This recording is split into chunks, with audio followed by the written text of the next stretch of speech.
muchísimas gracias, Presidenta.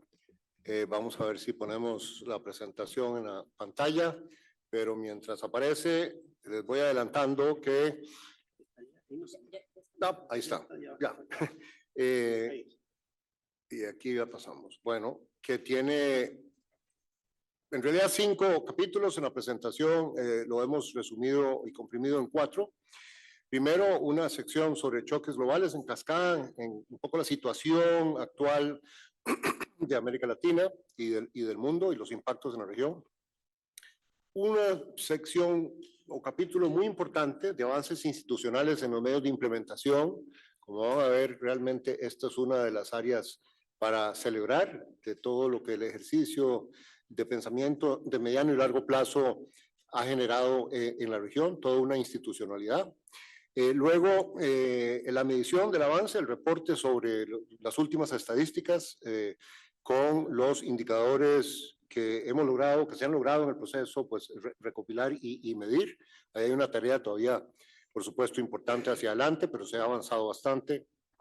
Y luego, propuestas de aceleración y reflexiones finales, un poco mirando hacia el futuro. Bueno, en términos de choques en cascada, mucho hemos hablado y ustedes, estoy seguro, pues conocen muchísimos artículos sobre esta cantidad de impactos y choques que ha recibido todos los países en el mundo, disrupciones en cadenas de valor, desaceleración de la economía mundial, el conflicto en Ucrania, por supuesto, las mayores tasas de interés como instrumento de política principal por parte de los bancos centrales para combatir la inflación. Y todo esto y otras cosas han impactado muy fuertemente. Pero no todos los retos y desafíos de la región son causados por estos choques. También hay brechas de largo plazo y aquí quisiéramos mostrarles un gráfico que tiene las tasas de crecimiento has the average growth rate. You can see there the mobile decade since 1950. And you can see how in the first 3 decades, 50s, 60s, and 70s, alrededor de 5% incluso más. Luego vino la década perdida, el tema de la deuda, etcétera, y el crecimiento promedio de la región en la década de los 80 fue 2%. Pueden ver la década de los 90, pueden ver allí 2000, 2009. Luego ya se redujo otra vez a 1.92% del 10 al 19. Pero haciendo el cálculo desde el 2014, que fue donde terminó el ciclo de los commodities, y trayendo la década hasta este año, que es una década exacta, el crecimiento promedio es 0.8 o 0.9. Entonces, por eso hemos estado diciendo que esta es una década más perdida en términos de crecimiento que la década perdida. Y aquí 2 mensajes. Bueno, una que esto es una situación casi que de desastre, lamentable, que hay un reto importantísimo para la región, porque el crecimiento no lo es todo, pero ciertamente facilita la creación de empleo, la reducción de la pobreza, de informalidad, el financiamiento, ingresos tributarios para hacer todo lo demás que se quiere hacer. Y segundo, que es muy importante estar claro que no solo ha habido una desaceleración del crecimiento recientemente, que tenemos un problema crónico de largo plazo, de bajo crecimiento en la región. Y eso es algo que, poniéndolo en esa dimensión, no es atribuible, por supuesto, solo a la economía internacional, ¿verdad? Son cosas endógenas de tareas que tenemos que hacer que no estamos haciendo bien. Luego tenemos la dinámica en la inversión, se puede ver algo parecido, ahí están las tasas de crecimiento anual de la formación bruta de capital fijo. Sin entrar en mucho detalle, ven un patrón parecido. Vean que el crecimiento de la inversión en la última década es solo 0.7, realmente es algo sumamente serio. Entonces también hay un problema estructural en las tasas de inversión y también hay un problema de productividad. Ahí tienen ustedes la productividad de los Estados Unidos, la América, que es la línea azul, la América Latina en rojo, y tienen 3 países simplemente de comparativos, la República de Corea, Polonia y Turquía, y ven cómo comenzamos en la década de los 60 por encima de los niveles de productividad de Corea, Polonia y Turquía, y cómo los 3 países nos han pasado, nos han aventajado, porque prácticamente nuestra productividad está estancada. Ahí hay otro problema a largo plazo. Entonces, claro, si hay crecimiento mediocre, si hay baja inversión y si hay baja productividad, no extrañe que la creación de empleo sea tan reducida y que se haya reducido. De nuevo, este es un gráfico parecido con promedios móviles por década y vemos cómo, mientras que digamos en la década 60, 70 había 3.9, casi 4% de crecimiento del empleo, en la última década solo 1.5 por crecimiento del empleo. Eso es sumamente lamentable y vemos entonces claramente, digamos, los datos son, digamos, elocuentes, ¿no? Si vemos en términos de pobreza y desigualdad, bueno, ha habido una reducción, como ven ustedes ahí en gráfico a la izquierda, importante desde 1990, después hasta el 2002, el 2010, tanto, o sea, ese fue el periodo de reducción importante, tanto de la pobreza como de pobreza extrema, pero luego, a partir del 2014, y con estos bajas tasas de crecimiento que acabamos de ver, pues no es de extrañar que ha subido un poco de 27 a 30, 32, sobre todo con el impacto de la pandemia, de la crisis en cascada, y a fines del 2022 nuestra estimación es que la pobreza está en 32% y la pobreza extrema en 13%. Los datos en millones de personas, que es más importante yo creo, son 201 millones de personas pobres y 82 millones en situación de pobreza extrema. Si vemos desigualdad, también en los últimos 20 años hubo una tendencia a la reducción, esto es el promedio del índice de Gini, hasta llegar a 46.0 en el 2021. Sin embargo, seguimos siendo una región sumamente desigual, unos países más, otros menos, pero en promedio muy desigual. Vean cómo en Turquía el índice de Gini es 41.9%, en Estados Unidos 40%, en República de Corea 31%, en Polonia 28.8%. O sea que ahí hay una, y podríamos poner otros países de comparación, esto es simplemente ilustrativo. Entonces, pobreza y desigualdad se han reducido, pero se mantienen altas. El choque inflacionario aquí se puede ver en este gráfico, desde el 2005 el comportamiento de la inflación, claramente teníamos un régimen de inflación relativamente bajo, con variaciones, y bastante bajo en el 17, 18 y 19, con tasas de alrededor de 3% en promedio, el índice de precios al consumidor, pero luego, pues claro, una gran elevación hasta un pico de 8.4 promedio a mediados del 2022, y ahora viene en reducción, pero ya no vamos, por lo menos en el próximo par de años, mediano plazo, a tener el régimen de baja inflación, en parte porque no lo va a tener el mundo completo, con lo cual quiere decir que tampoco vamos a volver al régimen de tasas bajas de interés. Esperamos que se reduzcan este año, por lo menos que se detenga el ritmo de incremento y ya puede irse reduciendo, pero se van a mantener a niveles que no habíamos visto, digamos, en la década previa. En este caso, como pueden ver, esta es la parte fiscal. En el gráfico de la izquierda, el resultado primario de América Latina fue en promedio de 0.5 del PIB. Son los circulitos rosados ahí en las barras verdes, el resultado primario. En el 22, en comparación con 1.7 del PIB en el 21. Esto es el resultado de una reducción. Allá está el tema del gasto y los ingresos en las líneas roja y azul. De una reducción de gasto público en la línea roja y un leve aumento en ingresos totales. Y el gráfico derecho muestra 2 años de caída consecutiva del indicador de deuda pública sobre PIB, de 56% en el 2020, a 53% en el 21, a 51% en el 22. Esta es la deuda pública bruta del gobierno central.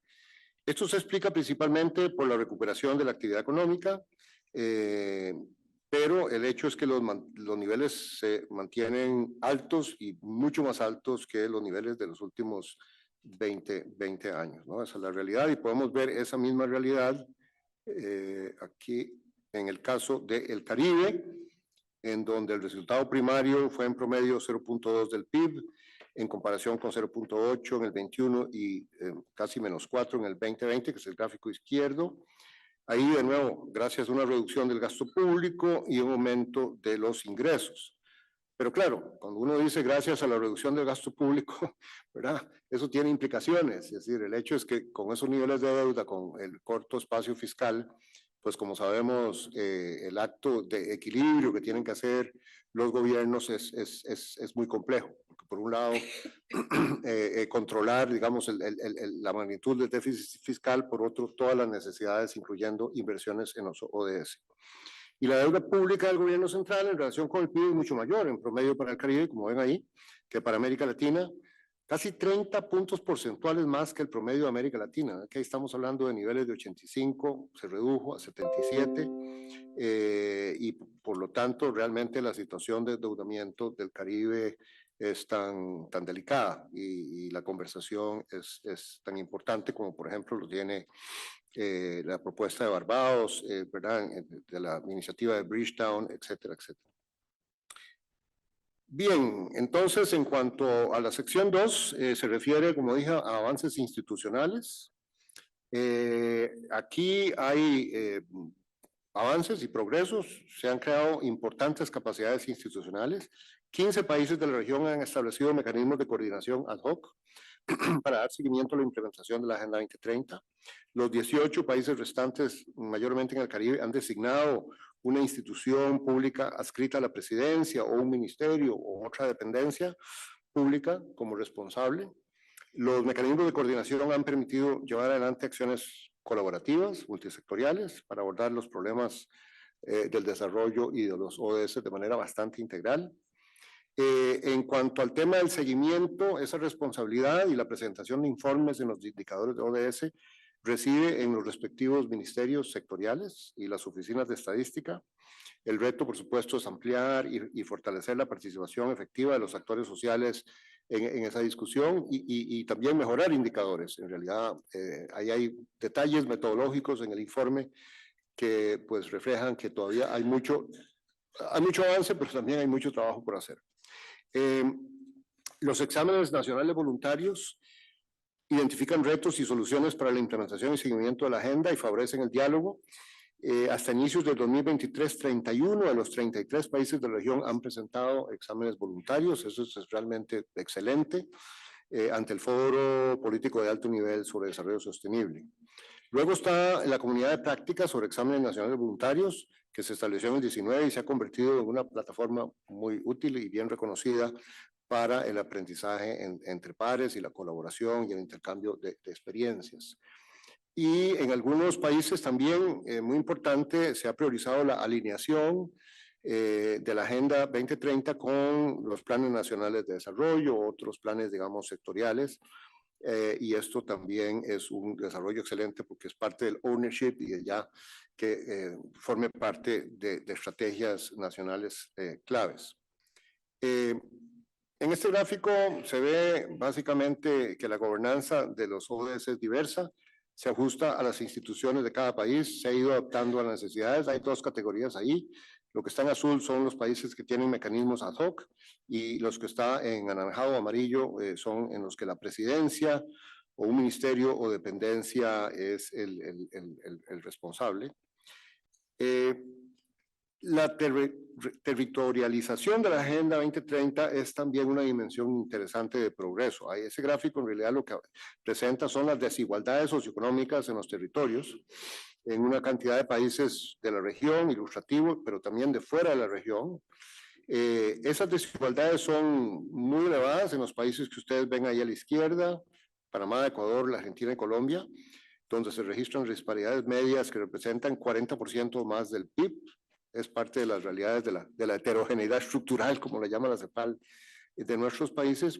Y en contraste, se ve que hay menores niveles de disparidades internas, claro, en países como Japón, Corea, Noruega. Pero bueno, estos con fines ilustrativos tener una idea del orden de magnitud. Y por eso es que las políticas con visión territorial son tan importantes, como varios países sin duda lo han estado haciendo y lo están fortaleciendo. El creciente interés de actores subnacionales y locales por apoyar la implementación y seguimiento de la Agenda 2030 se aprecia en esa elaboración que ya mencioné de exámenes locales voluntarios, que suman en un total de 49 exámenes locales, que es el 40% de los ejercicios locales que se han hecho en el mundo. O sea, muy impresionante que hayamos desarrollado tanto esa dimensión. Un breve comentario, que hay una sección sobre el trabajo del Comité de Desarrollo y Cooperación del Caribe. Este comité ha hecho un trabajo muy importante centrando debates en el reposicionamiento, la recuperación, la resiliencia de su región, con énfasis en particular en esos temas. Se ha avanzado en reconceptualizar el Fondo de Resiliencia del Caribe. De hecho, hemos tenido 2 o 3 sesiones recientes con los colegas del Caribe para ver cómo agilizamos el establecimiento de ese fondo. Revisar la implementación de modalidades de acción acelerada para los pequeños estados insulares. Se ha avanzado en una conversación que está mucho en Nueva York sobre el tema del índice de vulnerabilidad multidimensional, que es importante, bueno, y otros temas de trabajo del comité. También, perdón, también en el reporte tenemos una sección breve sobre los órganos subsidiarios y las reuniones intergubernamentales que atiende o que apoya la CEPAL, junto con ciertamente muchas de las agencias de Naciones Unidas. Por ejemplo, el tema de género como mujeres y otras también, y así podemos ir en cada una, ¿no? Con coaliciones de Naciones Unidas según los respectivos mandatos. Pero aquí el punto que quisiéramos enfatizar es que la experiencia nos dice que ese apoyo técnico de todos los organismos de Naciones Unidas a estos diferentes órganos adscritos y reuniones intergubernamentales realmente facilita el avance en la implementación de la Agenda 2030. O sea, esto no es un ejercicio separado. Muchos de los diálogos, los documentos señalan y se enfocan en ODS particulares, de manera que es importante que veamos toda esta estructura institucional, una gran maquinaria, si se quiere, donde participan autoridades, expertos, redes académicas y, por supuesto, de autoridades gubernamentales como parte del ejercicio institucional hacia los ODS. Y, por supuesto, la creciente participación de la sociedad civil, ya lo mencionamos en los discursos de inauguración. Ayer inauguramos la reunión. Allí el mecanismo se ha venido perfeccionando, los espacios se han venido ampliando. Ahora la sociedad civil ya tiene un espacio clave, formal, en esta reunión, vamos, para no hablar de los espacios nacionales, por supuesto, en donde incluye presentar sus documentos, sus conclusiones y participar también en los paneles, como vamos a ver en los paneles que tenemos hoy, a partir de hoy, de esta tarde. Entonces, es fundamental continuar fortaleciendo esa participación de la sociedad civil. Se han hecho aportes fundamentales en una gran cantidad de temas. Ahora sí, entonces, el tema de la medición. Primero, una nota un poquito técnica. Las series estadísticas disponibles, como se ve en ese cuadrito, han pasado de 72 a 492 series estadísticas entre el 2020 y 2023, o sea, avance sin duda significativo. Los indicadores disponibles pasaron de 67 a 172 entre el 20 y 2023. Y claro, este avance mejora las proyecciones, la previsibilidad, los ejercicios, un poquito de proyección de las tendencias, que si se sigue esta tendencia vamos o no a llegar en indicadores específicos a las metas y los umbrales deseados. Aquí está un poco el super resumen para toda la región. Y ahora vamos a ver, y es un poco una innovación en el reporte de este año, que también tenemos estos mismos gráficos desagregados para algunas subregiones. Bueno, para todas las subregiones ¿verdad? En que trabajamos en la región. Entonces, ¿ahí qué se puede ver? Ahí se puede ver que en su conjunto, en la región, 61 metas, y lo pusimos, los numeritos que están arriba del código de colores, que es un 48% de las metas, presenta una tendencia correcta. Eso es lo que está en amarillo, pero su ritmo de avance es insuficiente para cumplir los umbrales propuestos, según las estimaciones de las tendencias. También vemos que 31 metas, que es el 25% de las metas, se alcanzaron ya o están o se estima que se van a alcanzar si se siguen las tendencias de los últimos 7 años. Y 34 metas, las que están en rojo, que es un 27%, muestran una evolución que las aleja de los umbrales propuestos. A nivel regional, en el ODS donde hay más retrocesos en los indicadores es en el ODS 10, la reducción de desigualdades, que creo que no es sorpresa, o no debería serlo. Y en los que aparentemente hay más avances, a juzgar por el número de metas en verde, son el 3 de salud y bienestar, el 12 de producción y consumo responsables, el 9 de industria, innovación e infraestructura y el 15 de vida de ecosistemas terrestres y el 17 sobre alianzas. Todo esto es relativo, pero es lo que esos números básicamente nos dicen. Ahora, Centroamérica y México, aquí la subregión definida en esa forma se encuentra un poquito más rezagada que el promedio de la región. 41 metas, que es el 36%, tienen una tendencia que alejan a la subregión del cumplimiento de los umbrales, es lo que está en rojo. Los retrocesos mayores están en el ODS 10, de nuevo, reducción de desigualdades, pero también en el 3, salud y bienestar. 38 metas, 34% muestra una tendencia correcta, pero su ritmo de avance es insuficiente, y 34 metas, el 30%, alcanzaron ya o se estima que alcanzarán el umbral propuesto. Con avances importantes en el ODS 7 de energía asequible y no contaminante. Aquí está la variante de solo Centroamérica sin México. Me lo voy a saltar porque en aras del tiempo van a ver que viene material muy interesante después, pero está en el reporte. América del Sur. 35 metas, 31% tienen una tendencia que se aleja de los umbrales, con alejamiento particularmente fuerte en el ODS 10, reducción de desigualdades, 2 de hambre cero, 16 de paz, justicia e instituciones sólidas. 45 metas muestran tendencia correcta, pero su ritmo de avance es insuficiente. Y 32 metas alcanzaron ya o van camino a alcanzar el umbral propuesto con avances importantes en el ODS de salud y bienestar y el de energía asequible y no contaminante. Y en el Caribe, 44 metas tienen una tendencia que se aleja, alejamiento que es particularmente fuerte en el ODS 17, de alianzas para lograr los objetivos, 8 sobre trabajo decente y crecimiento económico, 3 sobre salud y bienestar. Hay también alejamientos en el 10, reducción de desigualdades, y 12, producción y consumo responsables. 40 metas muestran una tendencia correcta, pero su ritmo de avance es insuficiente, y 25 metas, el 23%, alcanzaron ya o se estima que van a alcanzar el umbral. Aquí hay un cuadrito de resumen de todo eso, pero ya repasamos este material.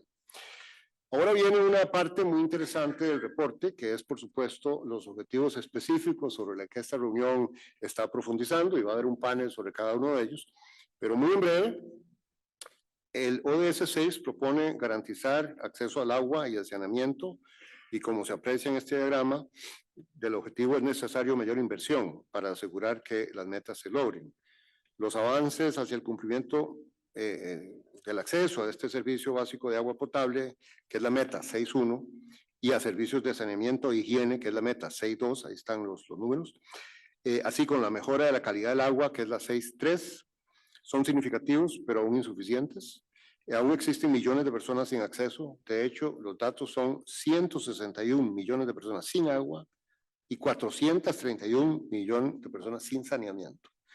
Las propuestas o recomendaciones siguen el marco de aceleración global del ODS 6, que incluyen, ahí está la lista, incrementar la inversión y el financiamiento para la gestión segura del agua, fortalecer la gobernanza y la institucionalidad del agua, que incluye manejo de cuencas y bueno, toda una gran cantidad de cosas, desarrollar mayores capacidades de funcionarios públicos, especialmente gobiernos locales, fortalecer la producción de información para toma de decisiones y fomentar la innovación para mejorar la gestión del agua. Eso es el objetivo 6, hay mucho más detalles en el documento, por supuesto. En el objetivo 7 se observan avances importantes en lo que es universalización del acceso a servicios energéticos, que es la meta 7.1, que está ahí en verde, y a la ampliación de la infraestructura y mejora de las tecnologías para prestar servicios energéticos modernos y sostenibles, que es la meta 7B. Sin embargo, los avances hacia una matriz con mayor participación de energías renovables no son suficientes. Persisten desafíos para impulsar la transición energética y también la mayor eficiencia energética. Para acelerar el logro de la meta se necesita mayor inversión, que es el primer punto ahí. Propuestas, por supuesto, estas son propuestas con base en todas las conversaciones que se han venido teniendo en diferentes foros y en nuestros análisis. Se requiere mayores impulsos también para la eficiencia energética, que es meta 7.3, desde la política pública para las inversiones privadas. Además, es necesario vincular más y mejor las políticas de desarrollo productivo con el impulso por nuevas energías sostenibles. Esto es un punto importante e interesante, porque la nueva industria de energía renovable, de generación distribuida y en red, electromovilidad, hidrógeno verde, todo esto puede constituirse y se está constituyendo en un nuevo motor de crecimiento y de transformación de la economía, que va a contribuir a la creación de empleo, pero en la medida en que esto se vea y se vincule con políticas más amplias de desarrollo productivo y de transformación, pues se potencia, ¿no?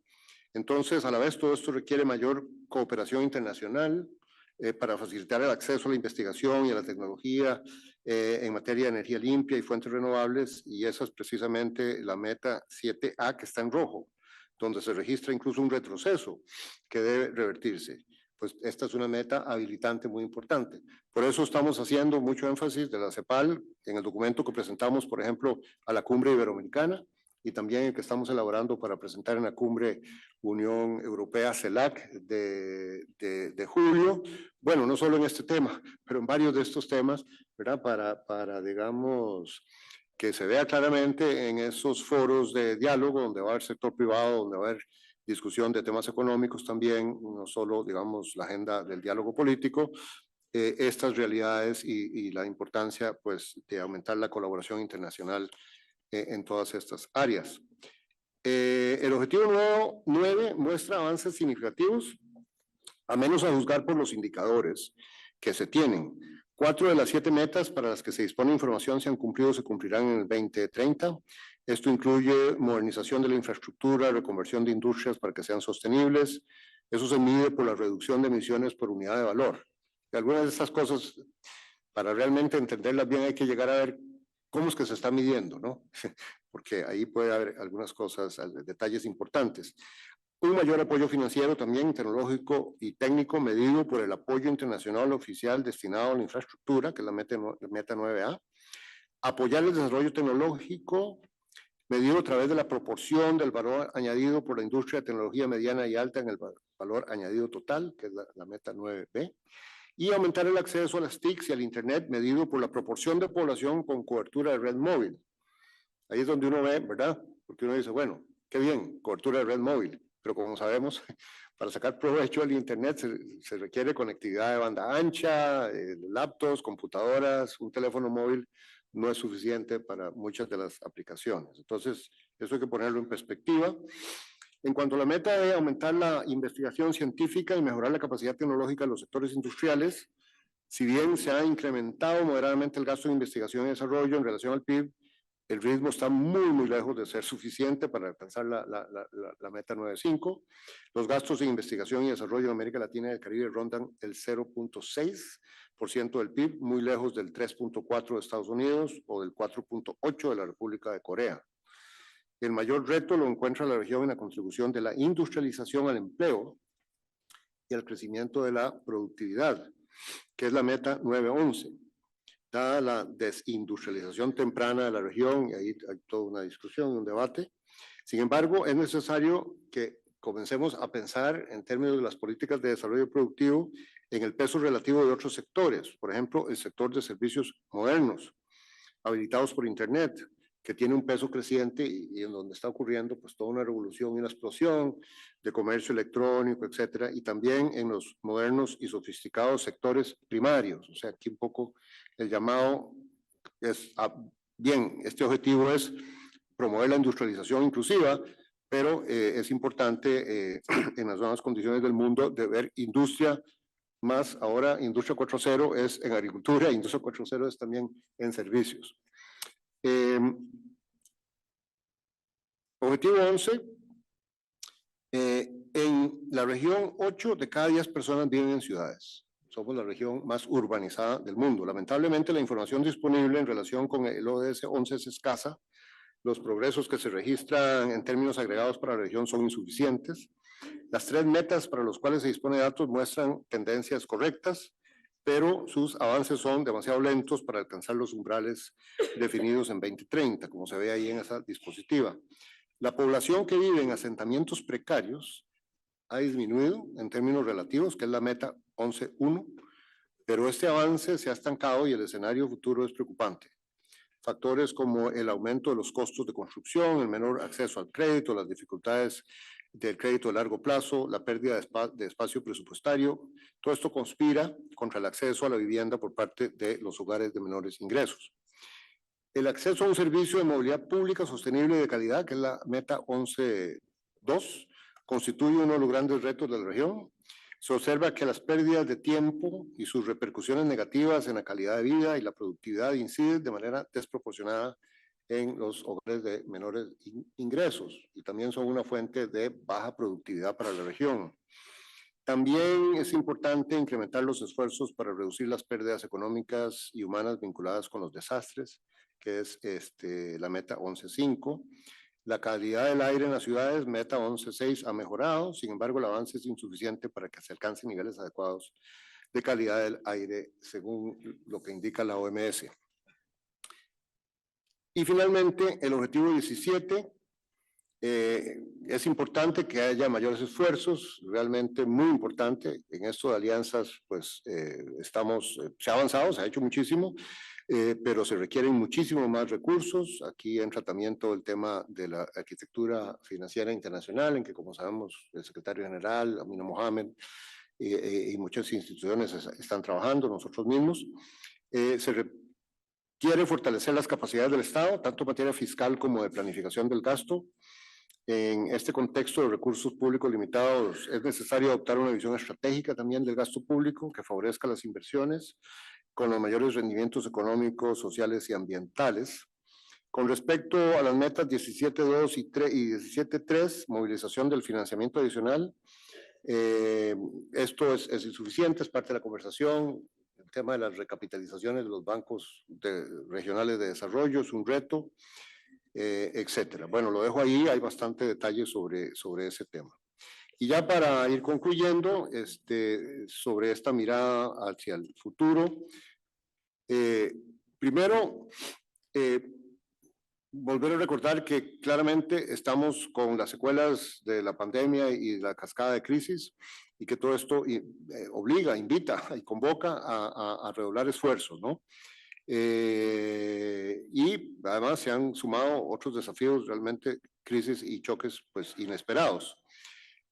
A pesar de esto, el tema de que hemos avanzado en la huella institucional, en la institucionalidad para tener esta conversación como esta reunión, ¿verdad? Es elocuente en demostrar y todo lo que se ha venido haciendo a nivel país. En cuanto a los cómo, el informe plantea 2 grandes temas. El tema que ya está muy bien instalado en las Naciones Unidas y que es, yo creo que uno de los aspectos de la conversación fundamental que va a la SDG Summit ahora en septiembre, como lo escuchamos de Amina Mohamed, es de las iniciativas transformadoras. Se requieren iniciativas que convoquen a diversos actores con visión, sentido de futuro, con alto impacto, que favorezcan transformaciones estructurales y ahí, bueno, hemos estado conversando eso y se requiere más creatividad y aquí no es solo un tema de creatividad, sino de concentración de esfuerzos y de recursos. En el documento identificamos 7 iniciativas transformadoras que en breve voy a presentar muy brevemente. Y el segundo tema es todo este tema de la perspectiva, de pensamientos de futuro.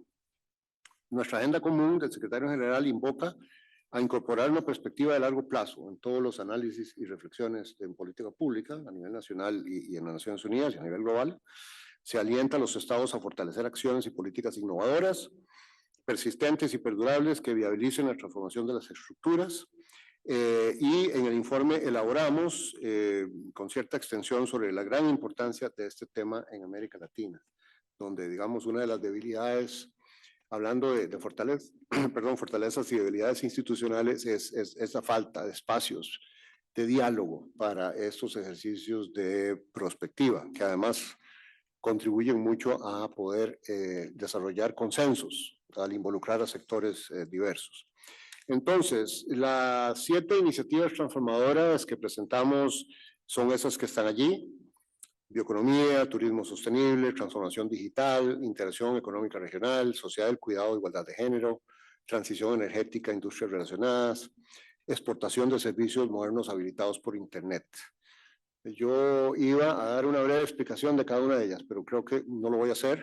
Me parece más importante dejar tiempo para el diálogo. Está una sección que explica por qué vemos el gran potencial, incluso con ejemplos y demás en cada una de estas áreas. Por supuesto que no son las únicas, esto es ilustrativo, pero la idea aquí fue hacer un ejercicio de ver áreas que son de gran impacto potencialmente, sobre todo si se escalan suficientemente. Y son, digamos, apuestas importantes a futuro y apuestas de transformación. Y decir también que, de nuevo, aquí que esa lista que están ahí en los círculos de iniciativas, evidentemente tiene una serie de conexiones muy estrechas con los ODS. Ahí hay sinergias, ¿verdad? Estas cosas no son compartimentos estancos, no son áreas de política sueltas, sino que se interconectan muy poderosamente y potentemente con diferentes ODS. Y por eso es que tienen un poco la virtud o la capacidad de mover agujas en varios ODS simultáneamente. Con respecto a la perspectiva, pues bueno, hay una historia, ¿no?, en estas cosas, pero en realidad, como dije, bastante debilidad. Hay una conversación clásica en América Latina de la falta de continuidad entre gobiernos, que no tenemos visión de largo plazo, que cada gobierno ve un poco su periodo, y como sabemos, todos los ODS, casi sin ningún tema, sin excepción, requiere efectos acumulativos por 1 o 2 décadas. Estas agujas no son agujas que se mueven en ciclos de 2, 3 o 4 años, ¿verdad? O 5. Y entonces requieren esa continuidad. Y este tema de los diálogos en materia de pensamiento de futuro, que es justamente el tipo de diálogos que la agenda ODS ha contribuido a crear. Eso es una gran contribución del sistema de Naciones Unidas. Es decir, no había en América Latina un ejercicio tan sistemático como este, todo lo que estamos describiendo, ¿verdad?, en materia de construir capacidades institucionales y construir esos espacios tan necesarios de hablar con tantos diferentes sectores de sociedad civil, de sector privado, etcétera. Entonces, aquí la idea y un poco el argumento que ponemos es que se requiere fortalecer la perspectiva. Es altamente pertinente, sobre todo cuando tomamos en cuenta, ya entrando aquí un poco en el tema más político, ¿verdad?, la situación de polarización, la ciudadanía activa y demandante, pero es que este tipo de cosas no se pueden discutir solo en las redes sociales. Es más, no es en las redes sociales un buen espacio para discutir estos temas, ¿verdad? Las visiones de país conflictivas, los vaivenes político-ideológicos. Entonces, en ese contexto, esta propuesta de fortalecer los espacios de discusión de futuro, como lo ha creado los ODS, pues es fundamental. Y para todo el tema de la coordinación intertemporal. Además, bueno, ya nos estamos acercando al 2030, ¿no? Ya el 2030 no es el largo plazo, es el mediano, y en 3 años va a ser el corto. ¿Verdad? Entonces, ya hay que ir pensando qué se va a hacer después del 2030. Y entonces ya va a haber que correr esto al 2050 o algo así, ¿no? Entonces, la idea es aprovechar la huella institucional de los ODS para acordar políticas de Estado mediante el desarrollo de capacidades y redes nacionales de prospectiva, es decir, ponerle un poco más el pie en el acelerador a eso. Todo esto está muy enfatizado en nuestra agenda común, que habla de nuevas instituciones prospectivas en el ámbito internacional, la cumbre del futuro, laboratorio de futuros, informes prospectivos regulares, el enviado especial para generaciones futuras, de manera que yo creo que, bueno, estos 2 temas, tanto el tema de la aceleración o iniciativas transformadoras como el tema de la prospectiva, están ya muy instalados, son 2 de las importantes conversaciones que tenemos en esta materia. Ahí ya está, creo que ya lo expliqué, la perspectiva es útil para ese tipo de cosas. Todo eso está argumentado en el documento. Y ya para concluir, entonces, no es exagerado decir que estamos en una crisis del desarrollo en medio de una década perdida. Eso es, además, con el número que presenté, es una triste realidad. A mitad del periodo, no a mitad del camino. en una proporción importante de ODS, vimos los detalles. Se requieren estas iniciativas transformadoras de todos los actores del desarrollo involucrados y de nuevo esto, es momento para políticas de Estado transformadoras, audaces, que realmente pues para tiempos excepcionales, esfuerzos excepcionales y por supuesto que la cumbre en septiembre y la cumbre de futuro el año entrante y el itinerario que se tiene en el ECOSOC y demás y la posición de liderazgo, como lo mencioné en la inauguración, de varios países de América Latina en el sistema de Naciones Unidas, pues son todas fundamentales. Muchísimas gracias.